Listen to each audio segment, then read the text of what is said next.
Welcome to ഫീനാസ് kitchen. ഇന്നത്തെ നമ്മുടെ recipe വളരെ ടേസ്റ്റി ആയിട്ട് തയ്യാറാക്കിയെടുക്കാൻ പറ്റുന്ന ഞണ്ട് റോസ്റ്റാണ്. ഇനി ഞണ്ട് മേടിക്കുമ്പോൾ ഇതുപോലെ തയ്യാറാക്കി നോക്കണം. എല്ലാവർക്കും ഒരുപോലെ ഇഷ്ടപ്പെടുന്ന ഈ റോസ്റ്റ് എങ്ങനെ തയ്യാറാക്കുന്നതെന്ന് നോക്കാം. ഇതൊരു മീഡിയം സൈസ് വലുപ്പത്തിലുള്ള ഞണ്ടാണ്. ഇത് ക്ലീൻ ചെയ്ത് കഴിഞ്ഞിട്ട് ഏകദേശം 650 ഗ്രാം കാണും. ഞാനിപ്പോൾ കട്ട് ചെയ്യാതെ മുഴുവനായിട്ടാണ് റോസ്റ്റ് തയ്യാറാക്കിയെടുക്കുന്നത്. നിങ്ങൾക്ക് വേണമെങ്കിൽ രണ്ടാക്കി മുറിച്ചിട്ടും റോസ്റ്റ് തയ്യാറാക്കി എടുക്കാം കേട്ടോ.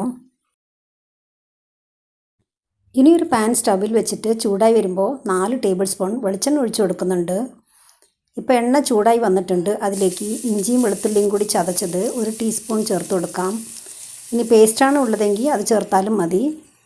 ഇനി 2 പച്ചമുളക് അരിഞ്ഞതും 1 തണ്ട് കറിവേപ്പിലയും കൂടി ഇട്ട് പച്ചമണം പോകാനായി ചെറുതായിട്ടൊന്ന് വഴറ്റിയെടുക്കണം. ഇപ്പോൾ പച്ചമണമൊക്കെ പോയി ചെറുതായിട്ടൊന്ന് കളർ മാറിയിട്ടുണ്ട്.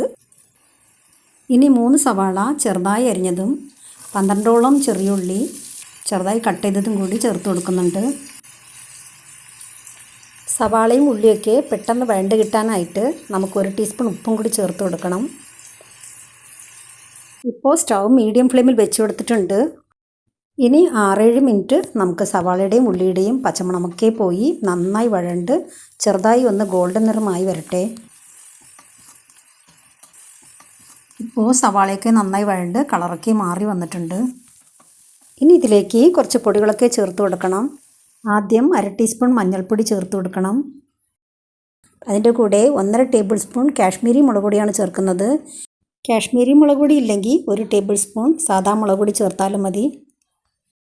ഇനി 1 ടേബിൾ സ്പൂൺ മല്ലിപ്പൊടിയും 1 ടീസ്പൂൺ പെരുംജീരകത്തിൻ്റെ പൊടിയും 3/4 ടീസ്പൂൺ കുരുമുളക് പൊടിയും കൂടി ചേർക്കുന്നുണ്ട്.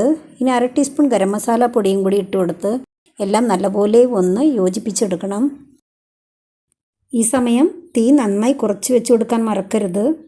2 മിനിറ്റ് നേരം നമുക്ക് ഇതുപോലെ വഴറ്റി പൊടികളൊക്കെ ഒന്ന് മൂപ്പിച്ചെടുക്കണം.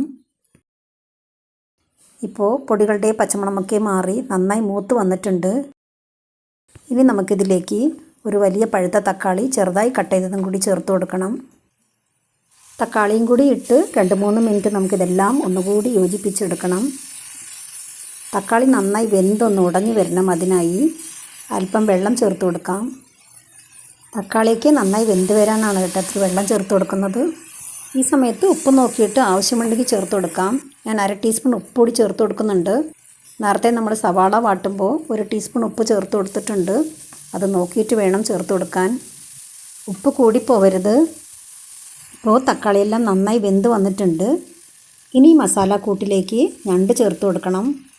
ഇനി ഞണ്ടിൽ മസാല പിടിക്കുന്ന വിധം നല്ലപോലെ ഒന്ന് ഇളക്കി യോജിപ്പിച്ചെടുക്കുന്നുണ്ട്. ഇപ്പോൾ വെള്ളമൊന്നും ചേർത്ത് കൊടുക്കേണ്ട ആവശ്യമില്ല. ആദ്യം ഞണ്ട് വെന്ത് വരുമ്പോൾ വരുന്ന വെള്ളത്തിലും ഈ മസാലയിലും കിടന്ന് ഇതൊന്ന് വേവട്ടെ. ഇനി ഇത് 6-7 മിനിറ്റ് കഴിഞ്ഞ് നമുക്ക് കുറച്ച് വെള്ളം ചേർത്ത് കൊടുക്കണം.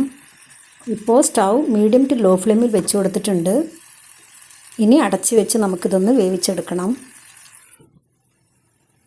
6-7 മിനിറ്റ് കഴിയുമ്പോൾ നമുക്കിതൊന്ന് തുറന്ന് നോക്കാം. ഇനി ഒന്നുകൂടി ഇളക്കി യോജിപ്പിച്ച് 1/2 കപ്പ് ചൂടുവെള്ളം ഒഴിച്ചു കൊടുക്കണം. ഇനി 10 മിനിറ്റ് കൂടി ഇതുപോലെ അടച്ച് വെച്ച് നമുക്ക് കുക്ക് ചെയ്തെടുക്കാം. ഇടയ്ക്കിടയ്ക്ക് ഇതുപോലെ അടപ്പ് തുറന്ന് ഇളക്കി കൊടുത്തുകൊണ്ടിരിക്കണം.